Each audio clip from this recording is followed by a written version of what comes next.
n'afa Nna na Nwa na Mmụọ Nsọ.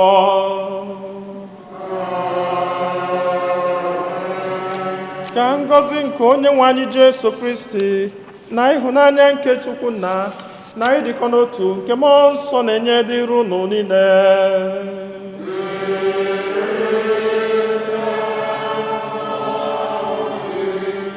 Ụmụnne m na Kristi, anyị niile agbakọtago ọnụ ọzọ n'obi Chineke iji welu sọpụrụ Onyenwe anyị, iji welu fee ya ofufe maka ihe ọma niile nke ọ na-eme na ndụ anyị.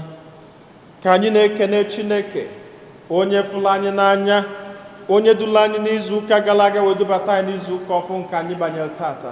Ka anyị na-ewele onwe anyị, na-ewele ezinụlọ anyị, na-ewele atụmatụ anyị niile dị mma, na-erunye n'ọba aka ya, wee na-ayọ ka ọ na-edu anyị, ka ọ na-agọzi anyị, ka ọ na-agbazili anyị. Anyị nwere ebumnobi ndị ọzọ nke anyị ji gbakọta ọnụ na aja masị n'ụwa, ka anyị runata n'isi a na runye Chineke ebumnobi ndị ọzọ niile.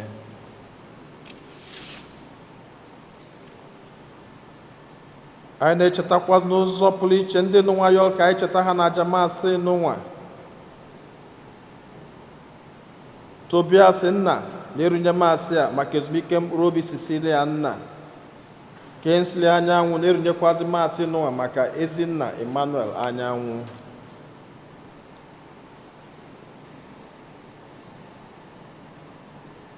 Ụmụnna, ka anyị kwado onwe anyị nke ọma maka nnukwu eme nke Yukaristia n'ụwa site n'ikwupụta njọ anyị.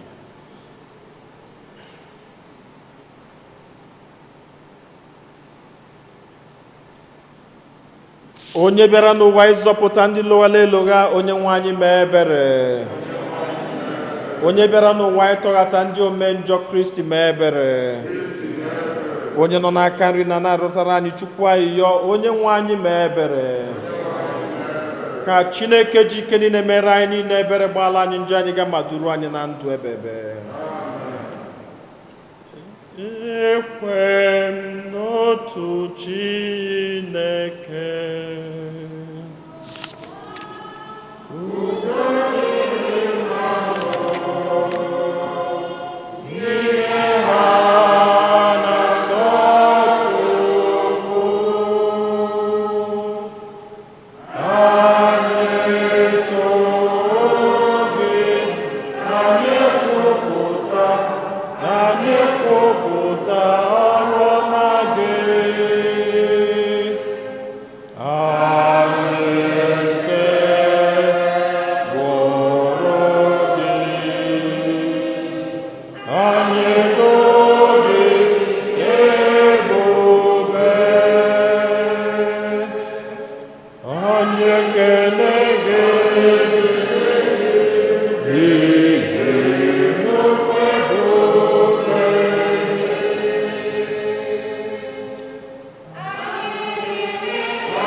kachasị dị elu, nyere m nsọ na ebube Chukwu Nna. Amen. Amen.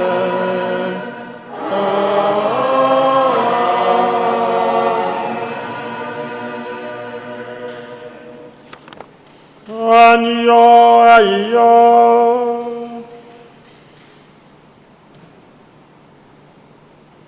Onyenwe anyị biko mere anyị bụ ndị ezinụlọ gị ebere, were obiọma gị mụbara anyị onyinye nke amara gị.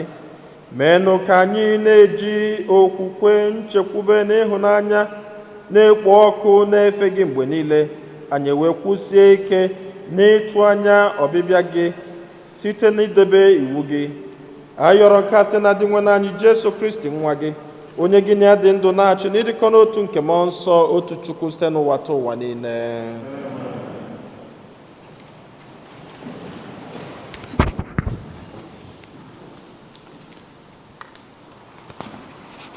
Ihe ọgụgụ ewetara n'akwụkwọ amamihe. Ewepụ gị bụ onye ahụ na-elekọta ihe dum anya, o nweghị chi ọzọ dịnụ. Ọ pụtara na ọ dịghịzi mkpa ịkọwa bara onye ọbụla na ikpe mara onye mara ikpe, n'ihi na ike gị bụ isi iyi ebe ikpe nkwụmọtọ si apụta. Ebe ọ bụ na ihe dum nọ gị n'ọba aka, iji ebere eleru ha niile anya, maka na ị na-egosi ike gị ebe a jụrụ ikwere na ịbụ dike tozuru etozu.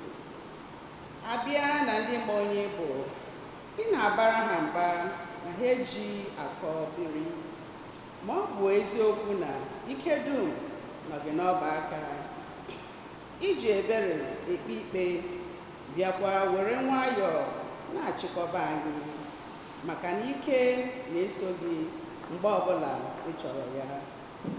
Ihe ndị a na-eme ka ị jiri kụziere ndị nke gị na ndị na-ekpe ikpe kwụ ọtọ tosiri inwekwa obiọma. Ị nyekwara ụmụ gị ohere inwe olileanya na ị ga-ekwe ka ha chegharịa na njọ ha. Okwu Kosebuwa.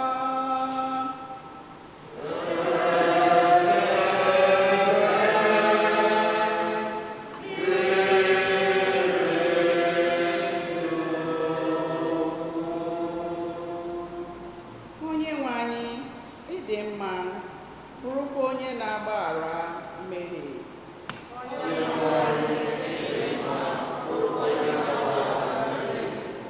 Onye nwe anyị dị mma, bụrụ onye na-agbaghara mmehie.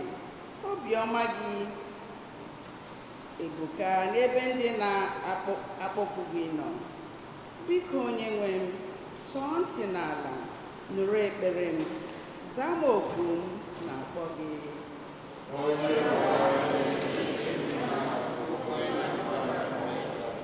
Onye nwe anyị, mba niile i kere ga-abịa kpọrọ gị isi ala. Ha ga-eto aha gị maka na ibuka. Ọrụ gị dị ebube, sọ gị bụ Chineke.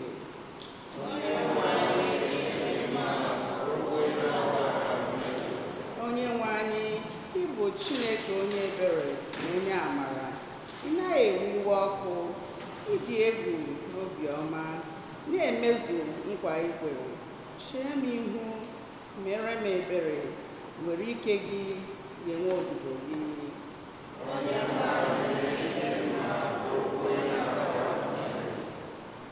Ihe ọgụgụ ewetara n'akwụkwọ ozi Pọl dị nsọ degara ndị Rom. Otu aka ahụ, mmụọ nsọ na-enyere anyị aka n'ime adịghị ike anyị, n'ihi na anyị amaghị ka esi ekpe ekpere dịka o kwesịrị. Ma mmụọ nsọ n'onwe ya ji isu ide nke ọnụ na-apụghị ịkọ na-arịọrọ anyị arịrịọ. Ma Chineke onye na-enyocha obi mmadụ amarala ihe mmụọ nsọ pụrụ iche, n'ihi na mmụọ nsọ na-arịọrọ ndị nsọ niile arịrịọ dịka Chineke si chọọ. Okwu osebụwa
onye nwe anyị nọnyelu ụlọ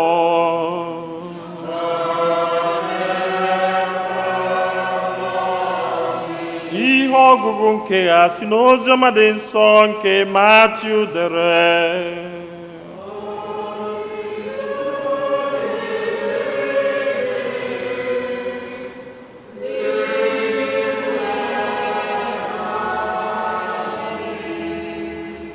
Jesu tụrụ igwe mmadụ ilu ọzọ sị, alaeze n'igwe dịka onye ọrụ ubi kụrụ ezi mkpụrụ n'ubi ya, ma n'otu abalị mgbe onye ọrụ ubi ahụ nọ n'ụra, onye iro ya gara n'ubi ahụ kụọ mkpụrụ na-epu ahịhịa n'etiti ezi mkpụrụ ọka ahụ ọ kụrụ. Mgbe mkpụrụ ọka ndị ahụ bidoro ito, ahịhịa ahụ bidokwara ito, ma ndị na-ejere onye ọrụ ubi ahụ ozi bịara jụọ ya n'ajụjụ sị, nna anyị ukwu, ọ bụghị ezi mkpụrụ ọka ka ị kụrụ, ebeekwanụ ka ahịhịa ndị a si bịa? Onye ọrụ ubi ahụ zara ha sị, ọ bụ onye iro kụrụ ahịhịa ndị a. Ndị na-ejere ya ozi sịrị ya, ka anyị gaa n'ụfọpụtasịa ha. Ma onye ọrụ ubi ahụ sịrị ha, ọ dịghị, n'ihi na mgbe unu na-achọ ifopụ ahịhịa ndị ahụ, unu nwere ike site n'amaghị ama fopụ ezi mkpụrụ. Hapụnụ ọka ahụ ka ha na ahịhịa ndị ahụ tokọta tutu o rue mgbe a ga-ewe ihe ubi. N'oge ahụ aga m enye ndị owuwe ihe ubi iwu sị, buru n'ụzọ fopụtasị ahịhịa ndị a niile, ka ha kee ha n'ukwu n'ukwu, kpọọ ha ọkụ, ma kpopụtakwa n'ọka ndị a tinye ha n'ọba. Jesu tụkwara ilu ọzọ sị, alaeze n'igwe dịka mkpụrụ mọstad nke onye ọrụ ubi kụrụ n'ubi ya. Ọ bụ ezie na ha bụ mkpụrụ dịkarịsịrị nta karịa mkpụrụ ubi niile. Ọ dị nta dịka mkpụrụ aṅara, ma mgbe mkpụrụ a toro, ọ na-adị ukwuu karịa ihe niile a kụrụ n'ubi. Ọ na-aghọ osisi buru ibu nke ụmụ nnụnụ na-arụ akwụ ha n'alaka ya. Ọ tụkwara ilu ọzọ sị, alaeze n'igwe dịka ihe na-eko achịcha nke nwanyị na-ewere gwakọta n'ụtụ ọka eji eme bred, tupu o rue mgbe ihe ịkụ achịcha ahụ mere ka ụtụ ọka ahụ koo. Oge niile ka Jesu na-eji iru na-agwa ndị mmadụ ndị a okwu. O nweghị oge ọbụla ọ gwara ha okwu hapụ iji iru. O mere nke a ka okwu ndị amụma kwuru mezue, n'ihi na ha buru amụma sị, aga m eji ilu kwuo okwu mgbe m ga-agwa ha okwu. Aga m agwakwa ha ihe mmadụ ọbụla na-amaghị site n'oge e kere ụwa. Emesịa, Jesu hapụrụ igwe mmadụ ahụ n'ezi baa n'ụlọ. Ndị ụmụazụ ya bịakwutere ya sị ya, kọwara anyị ihe iru ndị a pụtara. Iru banyere ahịhịa pụrụ n'ubi akụrụ ọka. Jesu zara ha sị, ọ dị mma, lee ihe nkọwa ya bụ. Nwoke ahụ kụrụ mkpụrụ ahụ bụ mụ onwe m. Ubi ahụ aghara mkpụrụ ndị ahụ bụ ụwa. Mkpụrụ nke a kụrụ n'ubi ahụ nọchiri anya ụmụ nke alaeze ahụ. Ahịhịa pụrụ n'ubi ahụ nọchikwara anya ụmụ ekwensu. Onye iro ahụ gara kụọ mkpụrụ pụrụ ahịhịa bụ ekwensu. Owuwe ihe ubi nọchiri anya ọgwụgwụ oge. Ndị owuwe ihe ubi bụkwa ndị mmụọ ozi. Dịka esiri fopụtasị ahịhịa ahụ kpọọ ha ọkụ, otu a ka ọ ga-adị mgbe ụwa ga-agwụ. Aga m ezipụ ndị mmụọ ozi m ka ha gaa chịkọta ndị niile na-eme ka ndị mmadụ mee mmehie na ndị niile na-arụ ọrụ ọjọọ. Ha ga-atụba ndị a n'ime ọkụ, ebe ha ga-anọ na-akwa akwa na-atakwa ikikere eze. Ma ndị niile bụ ụmụ Chineke ga-enwu dịka anyanwụ n'ime alaeze ha. Ndị nwere ntị ịnụ ihe ha nụrụ. Ozi ọma nke osebrụwa.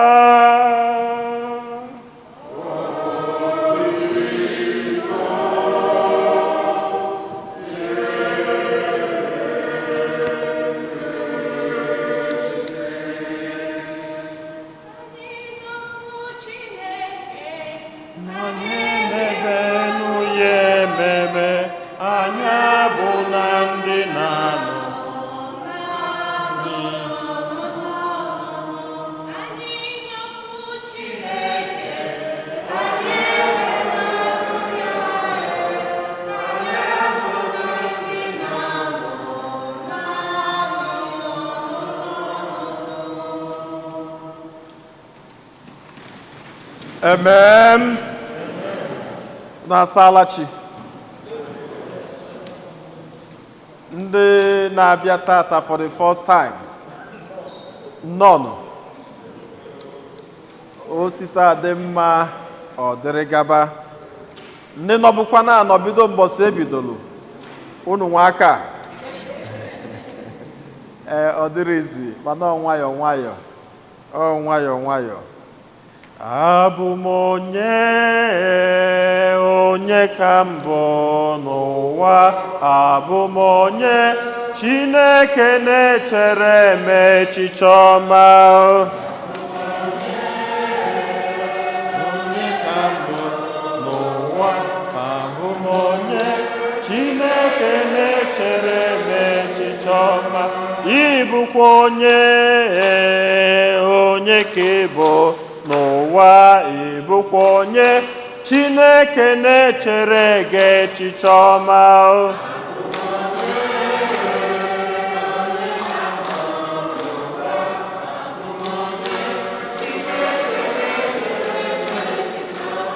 Anyị bụ onye ka anyị bụ n'ụwa. Anyị bụ onye Chineke na-echere anyị echiche ọma.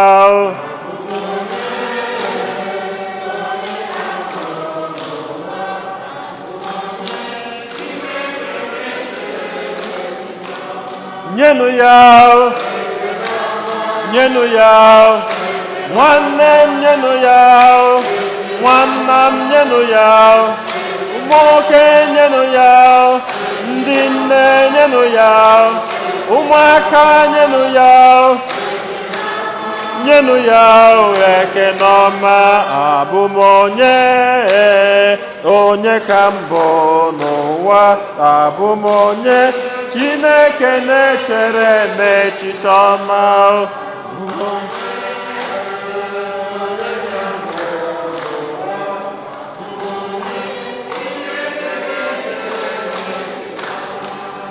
Amen. Afọ m n'ọnụ ụlọ mechichakwala emechi, so afụkwa m ndị na-ekwe ukwe. Ọzọ nọkwa ya? Okay. Ọ ya adịcha mma, in Jesus name. Tata ụka gosila anyị ọtụtụ nkụzi dị iche iche. Nke mbụ, na Chukwu mụ na gị na-efe bụ Chukwu ikpe nkwụmọtọ. Na Chukwu mụ na gị na-efe bụkwazi Chukwu ji ike niile. Na Chukwu mụ na gị na-efe bụ Chukwu fụrụ anyị niile n'anya. Nke a bụ ihe ọgụgụ nke anyị nwetara n'akwụkwọ nke ndị amamihe. Ihe ọgụ nke ịbọlụ tụkwala anyị aka na Chukwu aha anyị na-efe, na mgbe ụfọdụ na anyị na-agụ ya okwu, na anyị ada amachi ihe anyị na-ekwu mgbe ụfọdụ, mana dị mmụọ nke Chineke na mmụọ nke nọ anyị n'ime na-eburu ihe aha anyị na-agwa Chukwu jekọwalụ ya ọfụma. Na mgbe ụfọdụ na ọbụchakwọ n'ihe anyị na-ekwu ka Chukwu na-aghọta, kama na mgbe anyị na-ekwu ya bụ okwu, na mmụọ Chineke na-ewere okwu ahụ mee gịnị? Gosie ka ọ dị. Gosikwazịa okwu anyị kwuru ekwu, gosikwazịa gịnị? Obi anyị ji wee kwu ya bụ okwu. Ọbịa nke ịtọ, o gosikwazị anyị ọsị na ezigbo ihe dị n'ụwa na ajọ ihe dị.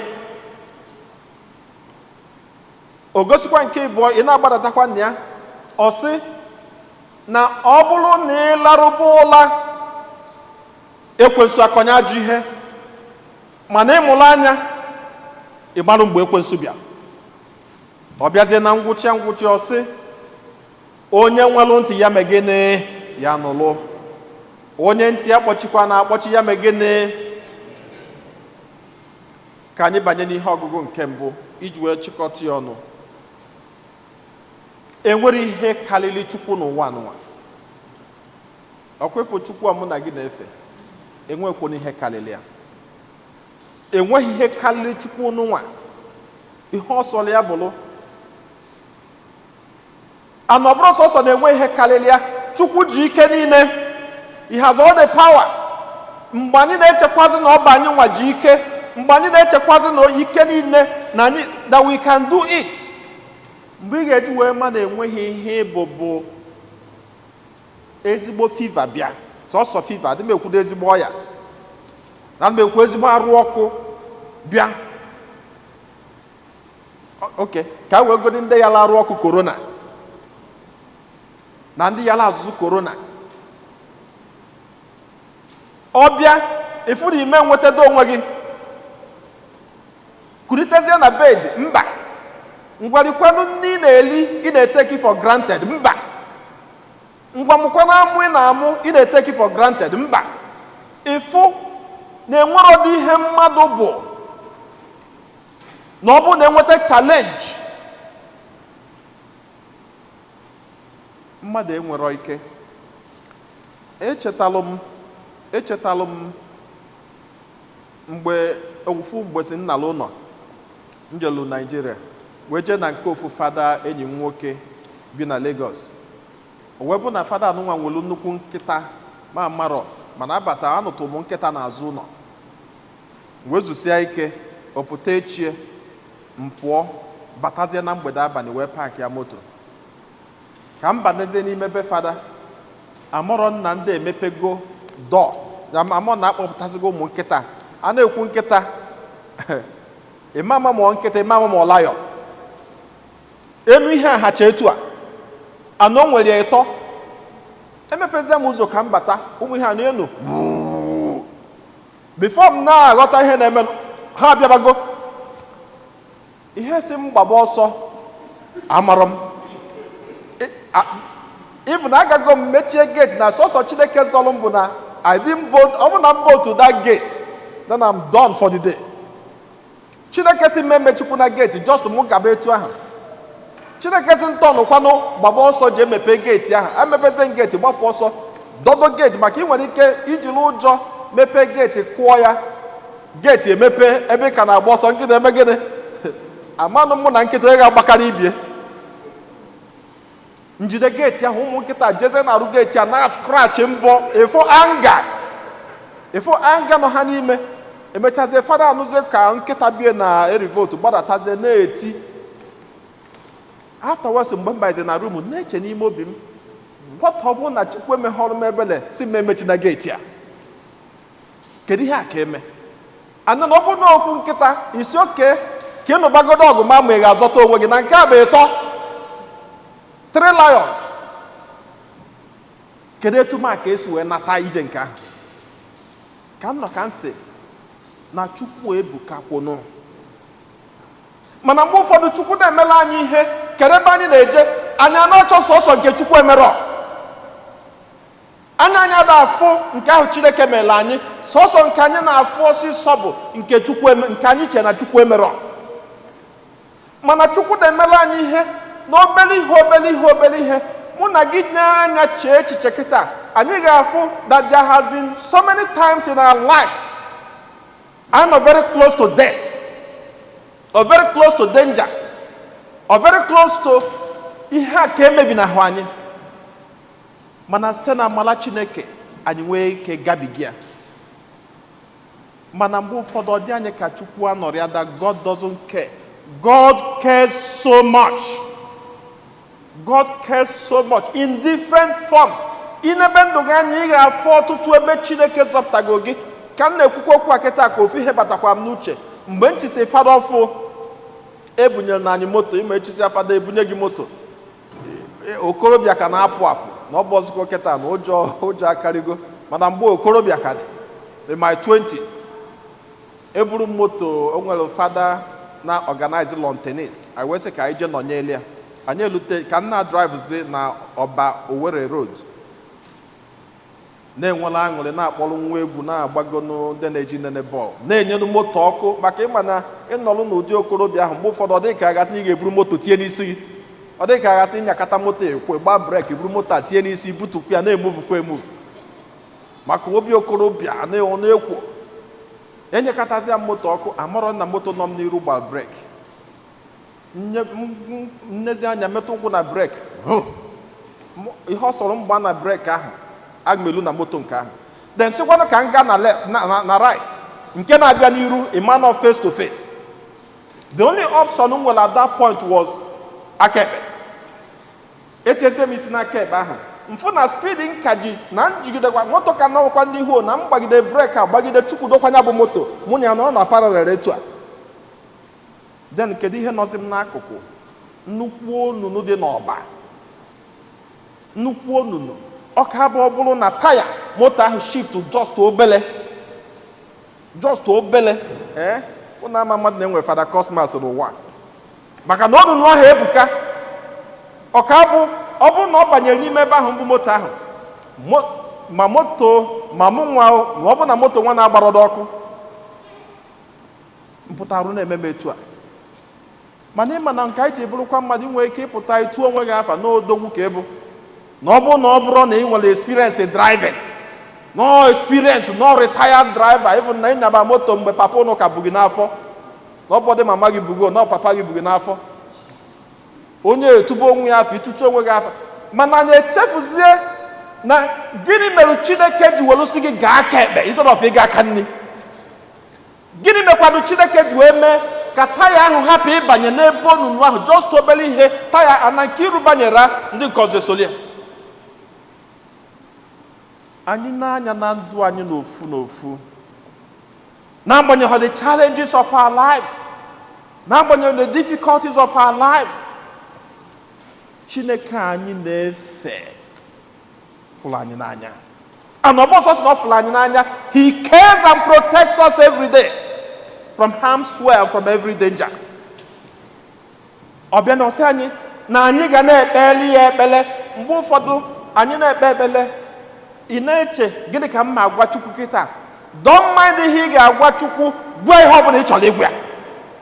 You don't need to be too meticulous. Maka na onye na-adịrị meticulous ma gị mara ihe ibu n'obi mana ọ sị gị mee gịnị gị yọọ na ị ga-eme gịnị na ị ga-ayọta yọọ m na ị ga-ayọta kụọ aka na aga emepelu gị ụzọ ihe ogo nke Igbo wesị anyị na mgbe ị na-ayọ nyaba ayịyọ na mmụọ nke Chineke na-ebula ayịyọ gị ahụ mee gịnị bujelu Chineke gosi Chineke na-etu obi gị dị na-etu echiche gị dị ana ihe ị na-ekwu na enwekwara ike na ịghọtachara ya ma Chineke meelu nwatakịrị nụ nwe ebele mana mgbe ụfọdụ anyị kpee ụka anyị ga-ekpe si na ike agwụgo gị gịnị ka ị na-ekpelụ that is not so. Kpebe etu ọ bụla ị nwere ike ọ bụ na ike adọrọ gị esegbu ji na lana ọ bụ na ike adọrọ gị edina ma gịnị nọdụ ana mana in your daily lives find a way of communicating with your God. Ọbịa ozi ọma gosi anyị na part of the reasons anyị ji ekwesịrị na communicate with God bụ na enwere ihe ọjọọ nọ n'ụwa anụnwa na ezigbo ihe dị ajọ ihe nọlụ anyị niile nọ na danger.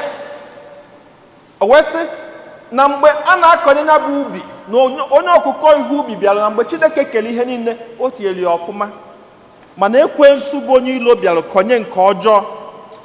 Ekwensu konye ihe ọjọọ kedu mgbe ekwensu konyerie ekwensu konyerie mgbe a na-alarụ ụla asị when they were asleep ekwensu konye ya bụ ihe ọjọọ. O wee gosikwa anyị ọzọ na ihe ọjọọ na-emekarị n'ụwa anụnwa atụmatụ ọjọọ na-emekarị n'ụwa anụnwa kedu mgbe o ji emekarị n'abalị mgbe a na-alarụ ụla na mgbede abalị n'ime abalị ọ mgbe ka ihe ọjọọ ji agakarị. O wee sị na mgbe akọrọ ihe during the day na ihe niile dị mma mana n'abalị ekwensu mee gịnị konye nke ọjọọ ekwensu akọnyechazi ya nke ọjọọ ọgba aghara dị. Kedu ndụmọdụ na-enye ụmụ Chineke tata? Do not sleep. Mụrụ anya. Kedu ụla na-ekwu gị mụrụ anya na-ekwu gị mụrụ ọ bụrụ anya nke ịlara ụla nke bed ka na ịmụrụ anya the watchful of what is happening. Ndị ụka na-alara ụla rinne. We are not proactive. We should be proactive as Christians, even in our families. If you don't guide your home very well, ekwensu abịa megịnị kunye mkpụrụ ọjọọ. Even ụmụntakịrị a na-azụ azụ, if you don't guide your kids very well, ekwensu megịnị akụnye mkpụrụ ọjọọ. Enwe ndị na-agwa n'ụtụtụ na-asị ha even kọmputa kịta ụmụaka ji agụ akwụkwọ niile a na-agụ fonu niile ha ji agụ akwụkwọ niile a na-agụ ị na-anọkatakwa n'ụwa anụnwa jee pinyegodo site ka ị magodo site ụmụ gị na-abagasị na ya. Enwere ike ajụọ gị esi amakwanụ kọmputa nwere ihe m na-eche eke nwere nke mma ọ bụrụ na ị mara ome gịnị chọba etu esi eme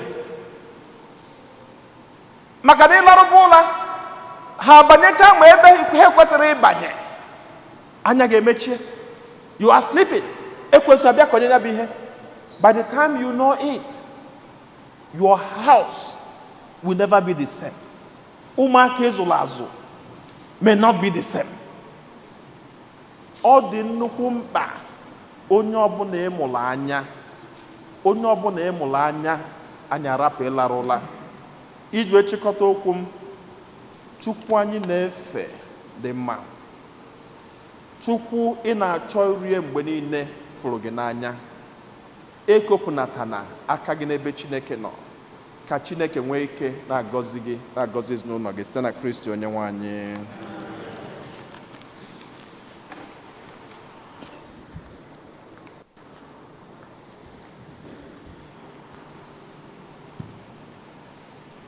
Ekwe m n'otu Chineke.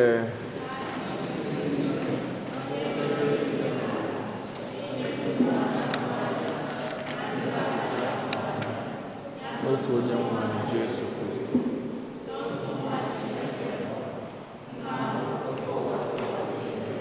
Chukwu si na Chukwu. Ezi Chukwu si na Chukwu.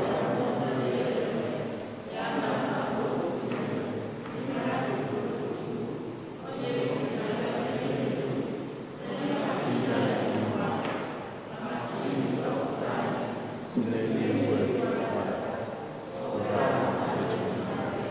site na mmụọ nsọ ọ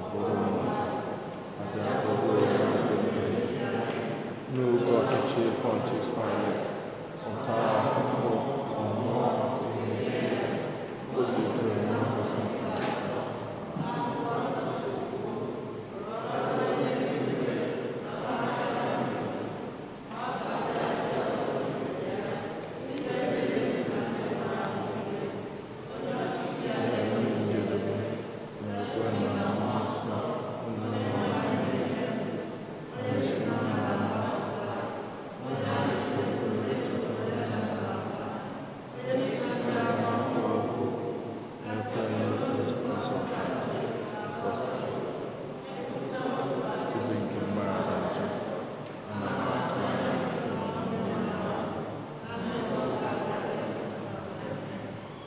mmadụ ịtọ ga-anọ n'oche ha wee duo anyị n'ekpere nke ndị kwelụnụ.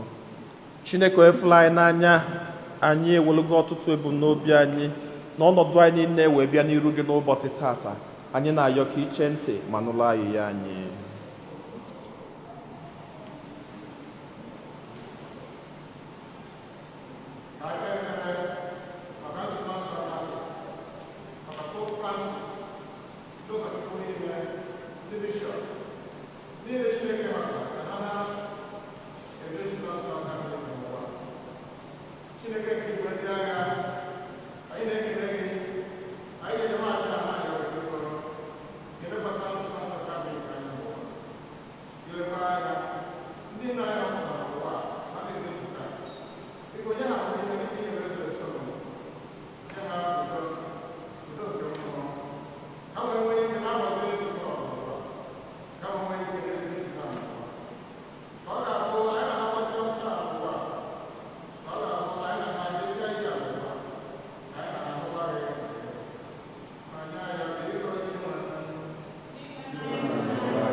Ka anyị natazia n'isi runye Chineke ebumnobi ndị ọzọ, ka anyị chetakwa n'ụzọ pụrụ iche ụmụnna anyị niile ndị rapụrụ ụwa anụnwa, ka Chineke nabata mkpụrụ obi ha niile na ndokwa.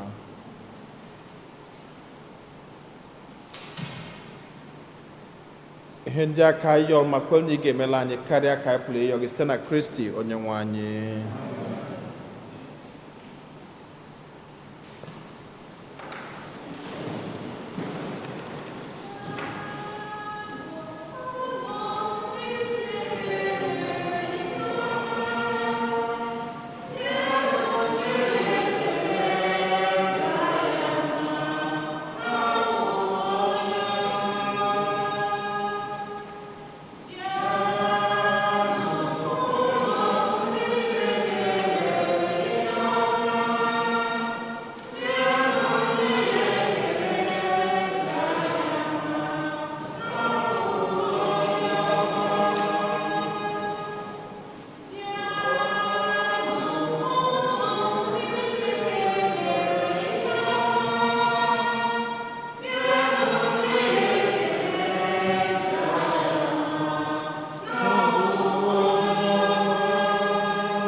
Chineke mere ihe ọma, bịanụ nye ya ekele, jaa ya mma.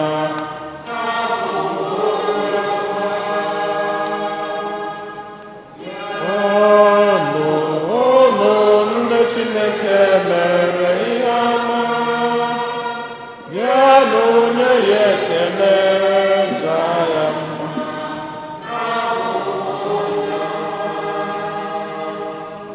Rịọbanụ ụmụnna m ka aja mụ na unu na-achụ bụrụ ihe ga-asọ Chineke jikere na ịnara nụ.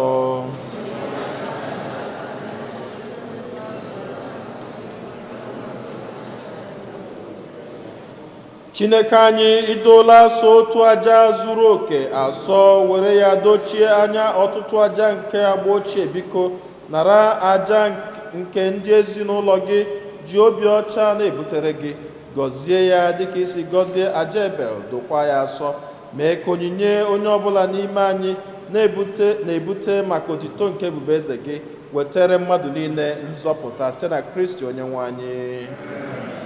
Onye nwe anyị nọnyere unu, welite n'obi enu, ka anyị nye unu dị nwanne Chukwu anyị ekene. O kwesịrị ezi, bụrụkwa ihe ziri ezi na-azọ ndụ, na anyị ga-enye gị ekele oge niile na ebe niile. O nna dị nsọ, Chineke jikere na eji ụwa tụwa site na Kristi dị nwe anyị, onye jiri ihe ebere o nwere maka mmehie mmadụ kwere ka mụ ya na Virgin Mary ọ gbatala anyị n'ọnwụ ebebe site n'ọnwụ ọ nwụrụ n'elu obe, bịa si na mbilite n'ọnwụ ya nye anyị ndụ ebebe. N'ihi nke ya anyị na-eso igwe ndị mama niile nke eluigwe na-eto ebube gị oge niile na ukwe na ekwe.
Nna anyị dị nsọ, ezie sọ gị na-edo ihe dum nsọ. Anyị arịọ ka ido onyinye ndị a nsọ site ịrụkwasị ha mmụọ gị, ka ha wee ghọrọ anyị arụ na ọbara nke onye nwe anyị Jesu Kristi, onye bịara tupu edunya n'ọnwụ, nke o jiri aka ya wee nara owere achịcha. Nye gị ekele na otuto nyawa ya, nye ya ụmụazụ ya, sị naranụ nke a rienụ ya unu niile, nke a bụ arụ m nke a ga-eduru nye maka unu.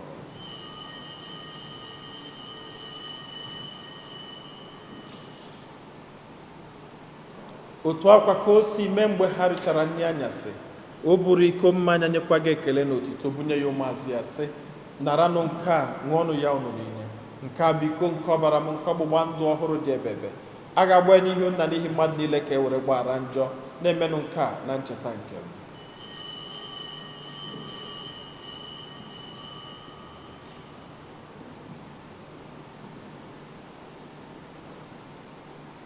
Ka anyị kwupụtanụ n'ihe omimi nke okwukwe anyị na-eme ugbu a.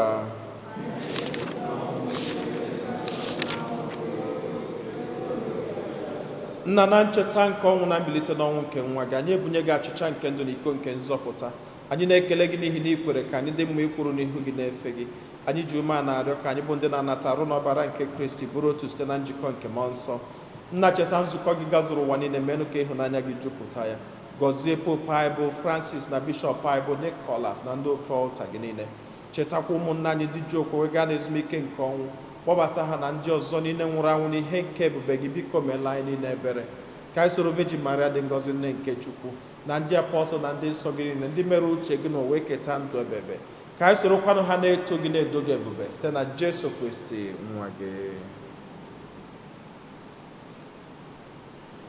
Ihe niile ekere eke na-esonye bụ Kristi na-esikwa n'ime na n'aka ya na-edekọ n'otu nke mmụọ nsọ na-enye gị bụ Chukwu nna ji ike niile nsọpụrụ na otito niile site n'ụwa ta ụwa niile. Nna anyị nọ n'eluigwe,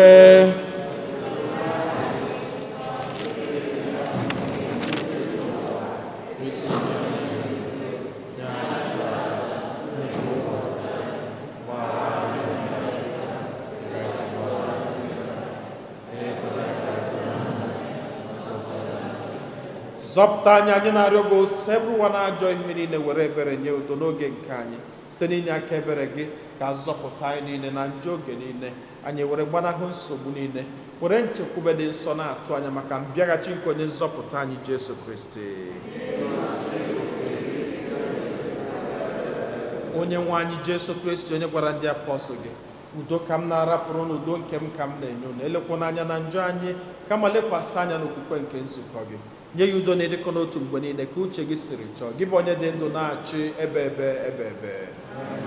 Udo nke ose bụ ụwa dịrị unu mgbe niile.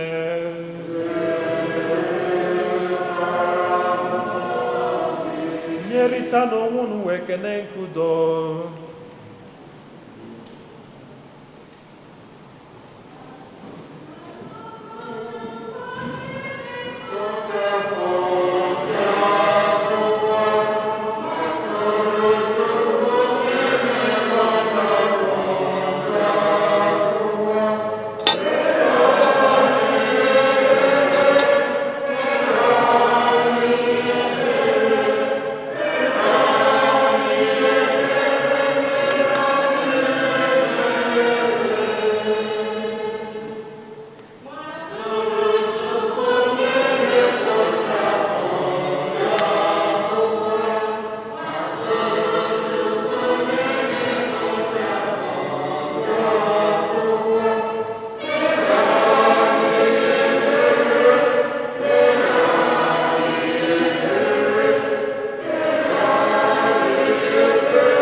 Ụmụnne m na Kristi, n'elu nwa atụrụ nke Chukwu, n'elu onye ahụ na-ekpochapụ njọ nke ụwa, anyị niile nwekwa onyeisi ọma bụ ndị akpọ n'ori nke nwa atụrụ Chineke.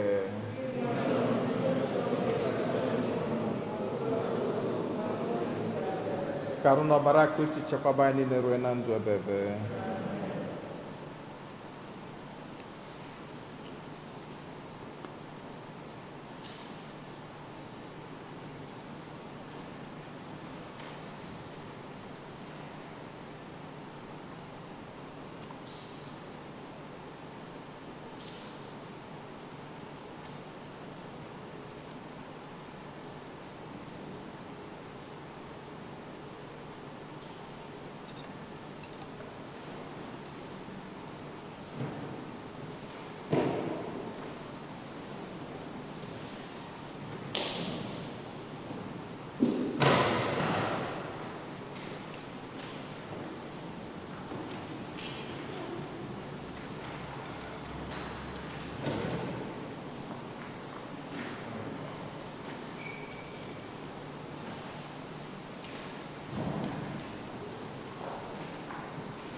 Ka anyị yọọ ayịyọ.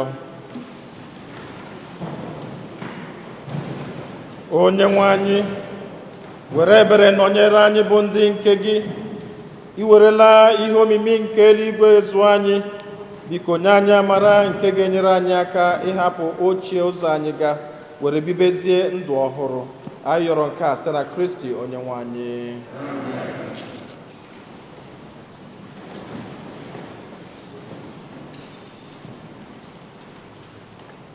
Onwe announcements nke a gbasara ọla iwu debe ebe.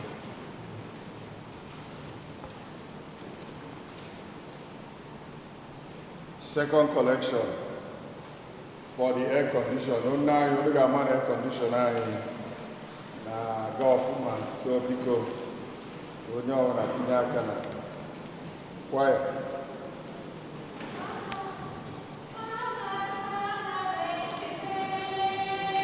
Umemba gbadata nara ekele.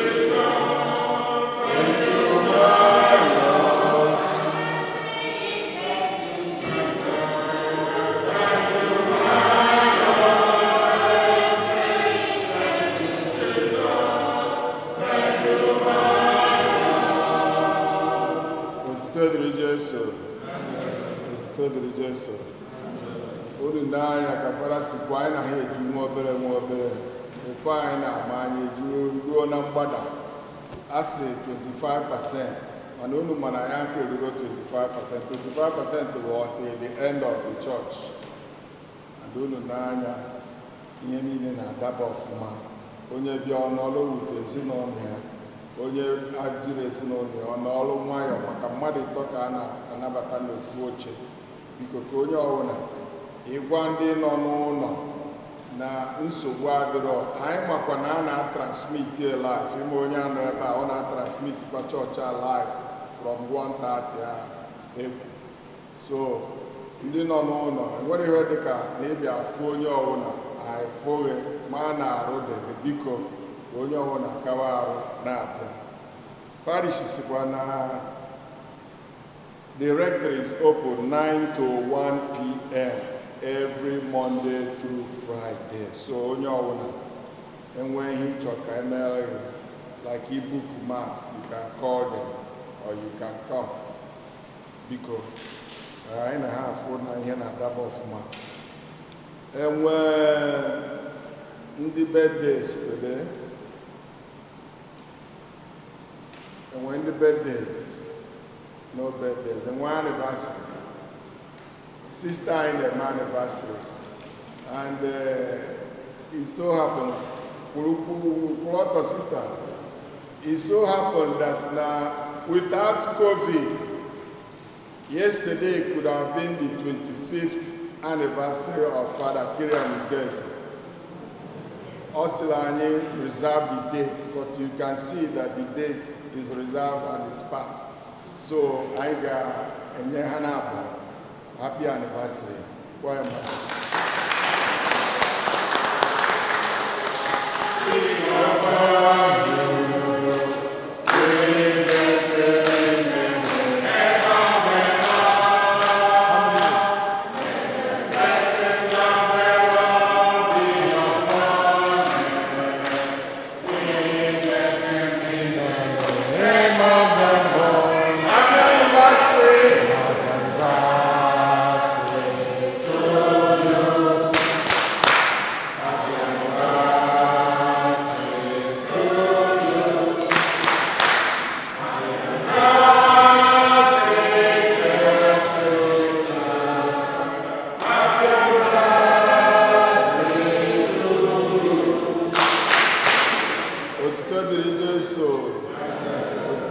Jesu.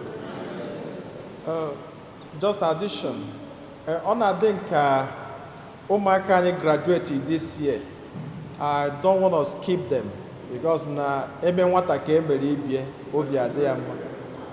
So what I'm thinking bụ na first Sunday of August, I ga-edekọta afọ ụmụaka that particular mass bụ nke ha nwa ma ndị na ya ma ndị anọrọ ya ma ndị nọ n'ụlọ is not a problem. Ebe onye nọ no problem. Ndị bịala ụka no problem.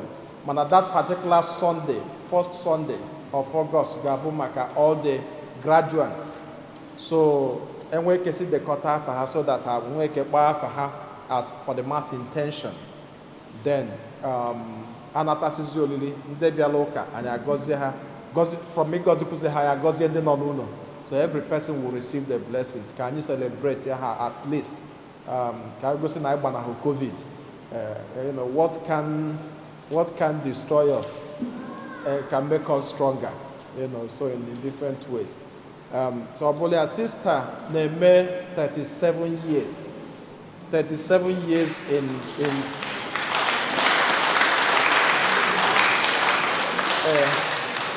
so ihe ji pronounce ya bụ na ọ dịghị izi emagwetu adị na nwunye si ike nke a dịkwa nke osikali somehow because na enwe gị na nwunye gị si katagodo enwere ike arụ ya ba gị omelụ gị ebele mana nke na-enwere na-emeli ebele and ya na ndị sisters emegodo nwe ya tụpụrụ ibi ọnụ so and every other thing. So sister, congratulations. Congratulations. And Father Kirian Udeze, just like Samuel K said, Tata could have been the celebration. Manomelia on the 15th of this month was the D-Day. So we were with him in the parish in St. Thomas, Aquinas. We celebrate here now COVID because na mara putazi and chancha. So hopefully, our COVID in Nalo, na ha mepe flight. Then nke Nigeria ya ga-abụ 4th of January by the grace of God. So I'm going to emeri ebe and you just celebrate it in Nigeria in any way at all, just for our own knowledge.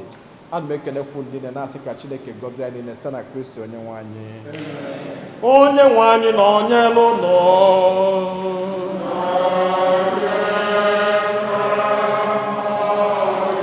Ka Chukwu ji ike niile gọzie unu Nna na Nwa na Mmụọ Nsọ. N'abanụ misa gwụsịgo.